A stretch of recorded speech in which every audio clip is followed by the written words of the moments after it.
Alright, you ready? Sounds good.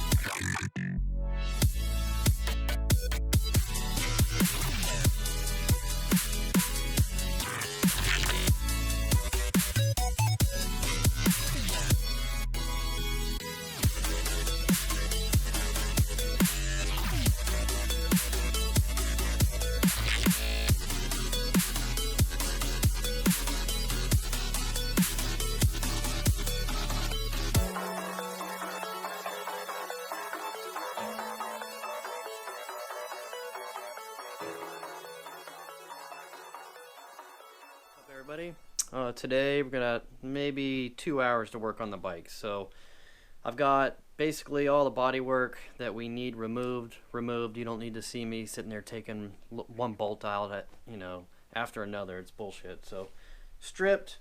We're gonna put the Chimera intake system on, remove the air box. We're gonna do stainless steel braided brake lines front and rear. And while we got all the body off, we're going to run all the wiring for the Power Commander 5. I don't know if we'll hook it up today because I'm still waiting on the auto tuner. It might come in today, but at least we'll have all the wiring ran. And that's it.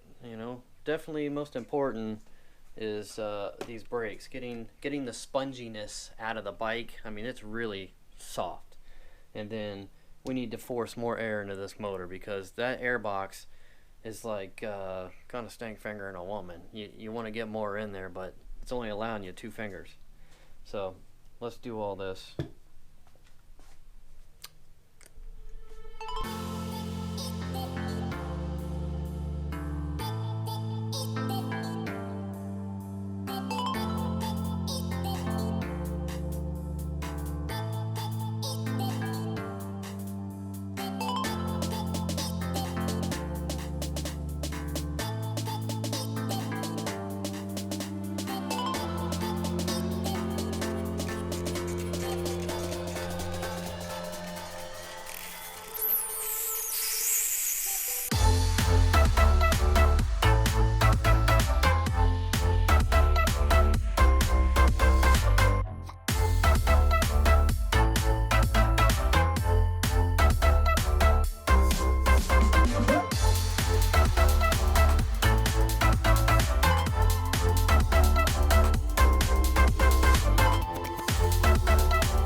Okay, front brake line's done. Feels really nice. Core brake lines made here in Florida, Cocoa Beach, I believe. Really nice job on them. I mean, god damn, they fit perfect. Alright, let's move the bleeder and the fluid back to the bank. And we will start breaking this one down.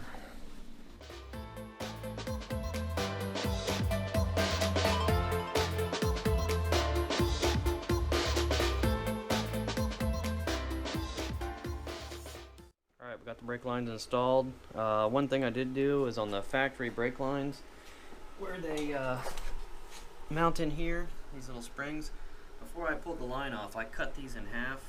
They'll come out easier, and then you can reuse them because the core brake lines has a thin grommet, and they'll just sit there and wobble around. I mean, you could crush that little wire weld bracket down, but this way it's more solid, less vibration, and I can already tell the brake lines are going to be way better. Front brake's nice and tight, back brake's nice and tight. Just take your time, do it clean. We didn't spill a drop, didn't make a mess. DOT4 is some nasty shit, so you don't want to get it on your paint or anything. It'll strip it right off. But I don't know, it took 15 minutes. that. So while we got it apart, I guess we'll get that air box off and put the new waterproof bigger one. They've got a smaller K&N that goes on, but I plan on doing bigger things to this motor, so why buy one product twice when you can buy it once?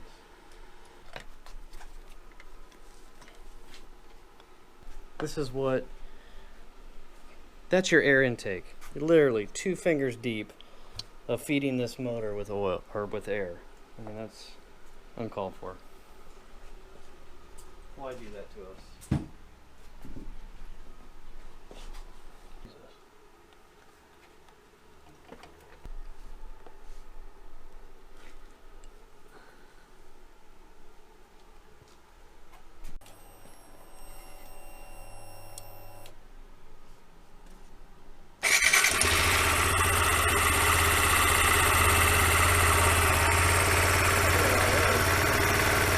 See how much throttle response it has now.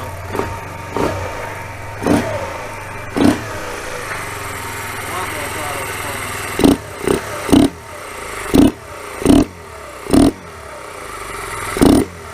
The intake's louder than the exhaust.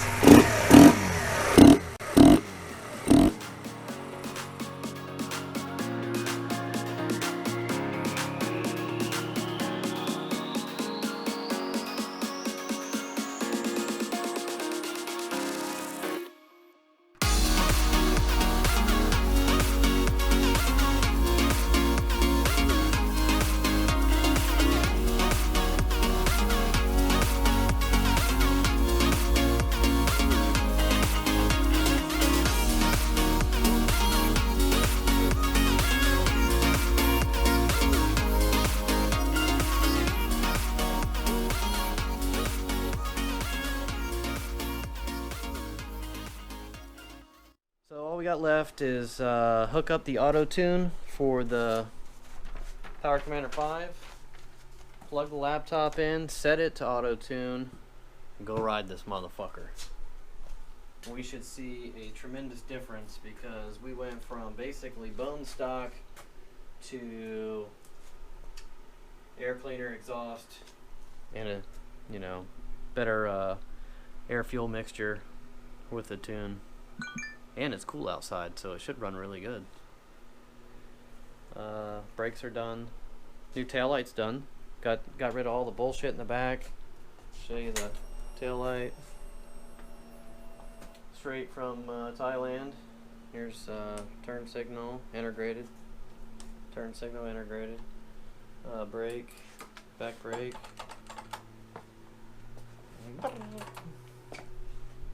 And let's see. Turn signal indicator does not come on now. It did with the 2 front LEDs. Now with the back, it doesn't come on, which who gives a shit? If you forgot to leave it on, you're gonna see it blinking, I guess. Because look at these ridiculous things.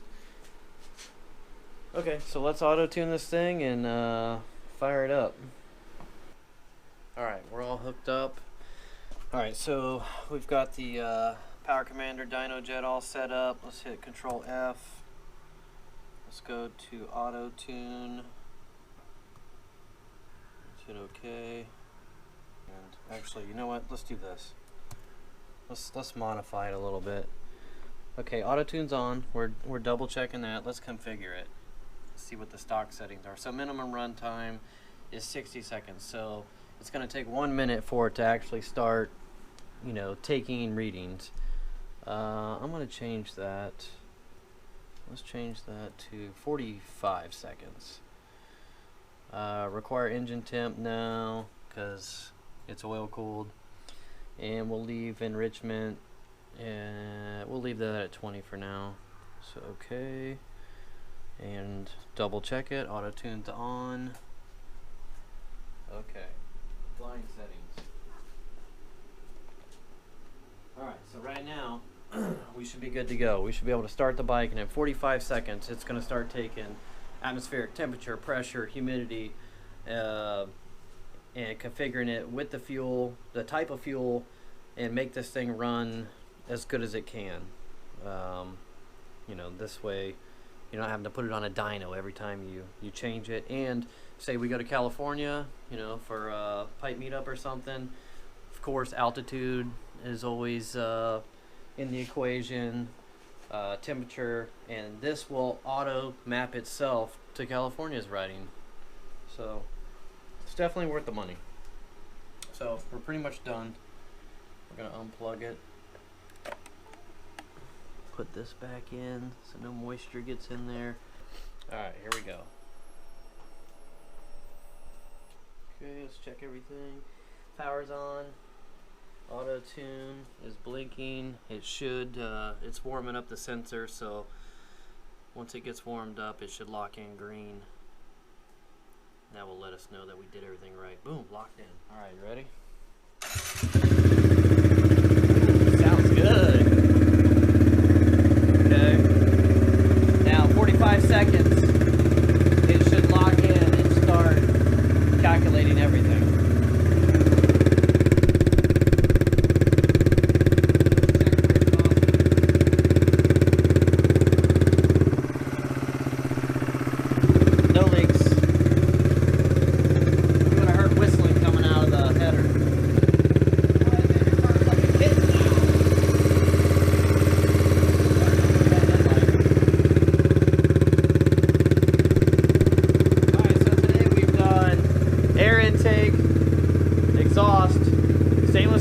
Brake lines, Power Commander 5, Power Commander Auto Tune, rear LED integrated brake, and the tag bracket. And still got to put all the plastics back on. That'll take 2 minutes.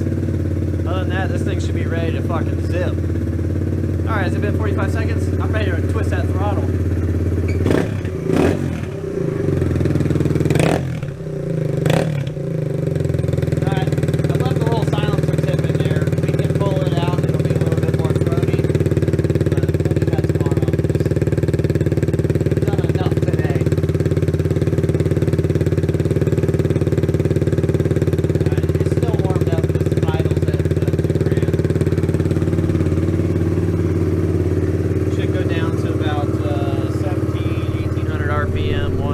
It's warmed up.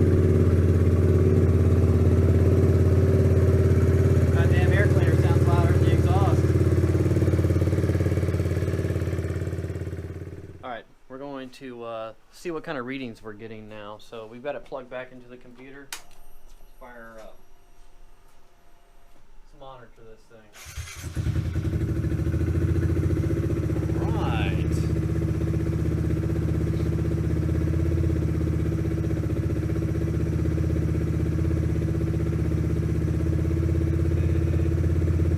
Probably gonna have to wait another 45 seconds and we'll probably see a little bit more. We might advance the ignition a little bit, timing, bump it up a couple of degrees. So air fuel ratio is 12.3, 12.2 right now. Let's see what happens after 20 more seconds. And we're gonna get our air fuel all the way through each RPM.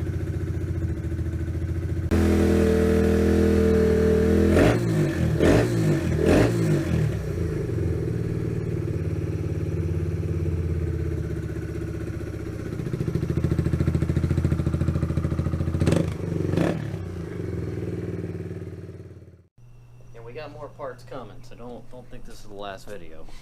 I got some levers, I got 110 bars coming. I got some risers I gotta paint, a couple other things just to make it good for me. Oh, and you know what else we're gonna do? Got rear sets coming too. So we're gonna take this stock rear set. I had made a wheelie peg, but this factory part I think is gonna work out better. We're gonna take that whole left rear set. We're gonna cut that off there. We're gonna drill that out, and we're gonna take the shifter off. We're gonna mount it here, and the shifter hole will go here. We'll put a little spacer in there, that way it can't rock, and we'll have a folding factory Z125 wheelie peg coming soon. Okay, it's all back together. Thanks for watching. We'll get some footage when the sun comes up, possibly tomorrow. Do some wheelies on it, check out the torque, feel all the new parts and you know, have fun on a bike that gets better and better every day. It's tomorrow. I got up early this morning and swapped the handlebars. Remember I was telling you guys I was going to put KLX 110 bars on? Well, I put the bars on and I did little riser extensions. I forgot the company that I got them off eBay for like 20 bucks. But it puts the bars up to about 5.5 inches, exactly where the XR50 bars were, because I like where it was. But these are a little bit wider and all the controls fit on now. And instead of these little plastic tabs on the back, which can snap, I drilled them out and put stainless steel Allen butt heads in there and drilled a small hole through the bar so it actually goes in and locks, and you can't move these now versus that plastic little nipple that's a piece of shit. So that's a little bit more reliable. Put Renthal grips on, Superbike style, some weighted bar ends, and I ordered some clutch perches from Thailand, and they are taking forever to get here. So my fucking middle knuckle is just bruised from, you know, clutching. So I might heat this up a little bit, bend this, get that curve out, and then I'm going to cut it about right there, and I'll make another ball out of epoxy and do the same for the front, because this is ridiculous. Who the fuck is using 4 fingers on a little 125? Not needed. 1 finger, more control. Oh, got a new little keychain too. Check it out. Hello, LED.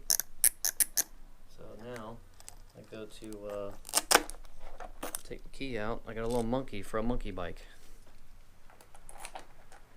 And just 3M Velcro. Here, I'll make it even. There we go. Okay, so what we got last of our parts, well, not really, I got a couple more. Driven Racing, we got some nice billet aluminum rear sets, quality, with an actual shifter that is not a bent rod, and a back brake. Both toes fold in, so if you lay it down, you're not going to bend anything. Now I don't see a hole to put the rear brake switch spring in there, so we might be drilling a hole because I don't have a banjo bolt pressure switch. If I did, I would have put that on a while ago, but looking at these directions here, the little pictures, I don't see a hole for the spring, so we might drill that.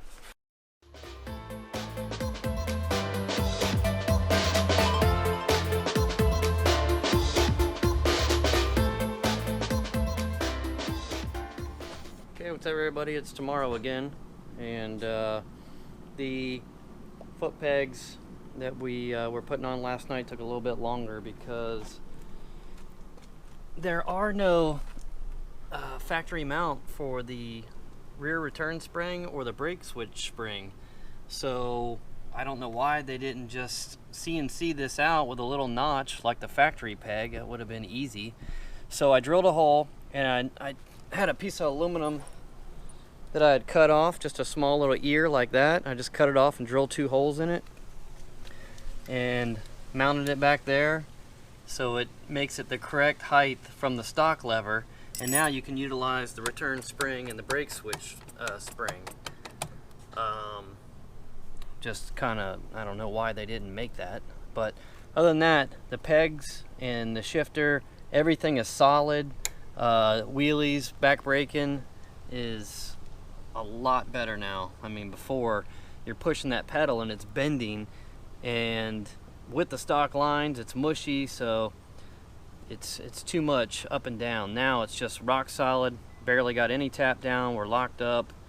And now one thing that if you guys aren't good at like fabricating anything, what you can do is this. Found this morning. You could take a 420 chain link. It's about the exact same holes and a little ear that I made. And probably if you got a pit bike or a little mini bike, everybody's got a chain link laying around. You can do the same thing. You can just cut that link off and drill a small little hole right there and just bolt it in with a little stainless steel Allen head, and you can utilize the springs.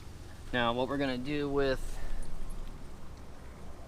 this is the left side foot peg, which mounted here like that. You can see the factory pegs were, you know, up about 2 inches.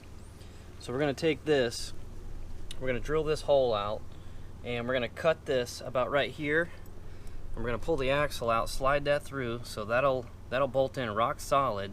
And then I'm going to make a bracket, a little piece of aluminum angle iron that'll come like this. It'll utilize that stud, and then we'll use this hole so it's rigid and stays in place.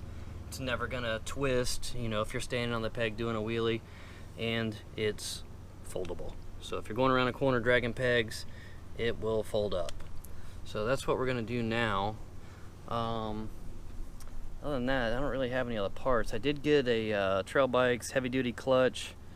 I got plate springs and steels, and I'll probably put the clutch in. It's the stock clutch is slipping a little bit, but not too bad. But when I go ahead and change the break-in oil, I'll dump it and do all that at one time. Other than that, let's put this wheelie peg on and do some wheelies.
Thanks for watching, and hope you enjoyed what we've done so far and a couple of wheelies.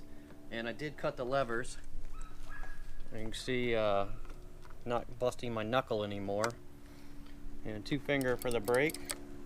But next time we'll maybe do a road riding vlog. We'll do a little urban assaulting. I don't know. But stay tuned. We'll keep you guys in touch with what we do. Waiting on this damn 4-valve cylinder head to come out, so Katako, Takagawa, let's do this shit.